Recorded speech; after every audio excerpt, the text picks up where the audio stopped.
Hello guys, আশা করি সবাই ভালো আছেন। আমিও খুব ভালো আছি। তো আসলে আজকে আমাদের নতুন একটা ভিডিও চলে আসলো। আমি 5 দিন ধরে কোনো ভিডিও দেই না, অ্যাক্টিভ থাকে না তো ইউটিউবে। কারণ এইভাবে কষ্ট লাগলো যে তোমরা 91 করে দিয়ে আবার 90 করে দিলা, তাই। আর আমি জানতাম না এরকম হবে, তাই আমি ভেবেছিলাম 9 সাবস্ক্রাইবার হয়ে গেলে 100, কিন্তু এখন দেখতেছি যে 10 হওয়া লাগবে। তার জন্য আমি খুবই আপসেট। আর 5 দিন ধরে অ্যাক্টিভ না থাকার কোনো ভিডিও দিতে পারিনি। আর কারণটা হলো আমাদের 12 তারিখে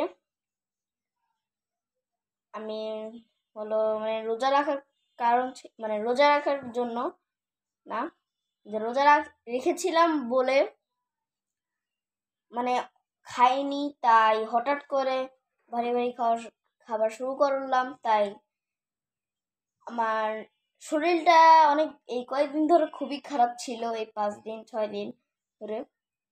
তাই আমি ইউটিউবে অত আসতে পারিনি। তো আজকে শরীরটা অনেক ভালো লাগছে, তাই এসে পড়লাম। তো আসলে আমরা আজকে যেটা নিয়ে কথা বলবো, মিস্টার বিস্টকে নিয়ে। গতবার একটা ভিডিও বানিয়েছিলাম, সেটাতে আমি মিস্টার বিস্ট কি ফুটবল খেলে এটা নিয়ে বললাম, কিন্তু এবার বলবো মেসি আর মিস্টার বিস্টকে নিয়ে। কারণ মেসি এবারে যে এবারটা ম্যাচ খেলে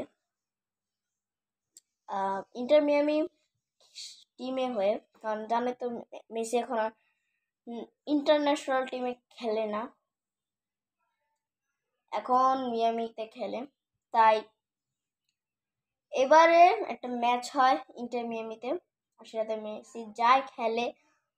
কিন্তু মজার কথা তখনই হয় যখন আমরা দেখতে পারি ওই জায়গাটাতে চ্যান্ডেলার, তারিক, মিস্টার বিস্ট আসে ওই ম্যাচটাতে। আর আর মেসি তখন মনে হয় ওই ম্যাচটা খেলেনি, আর তার ছেলেও আসছিল। তো এটা আমি জানি না। তো এর জন্য আমি মানে একদম অবাক, কারণ আমি জানতাম না যে মেসি খেলা দেখতে যায় মিস্টার বিস্ট।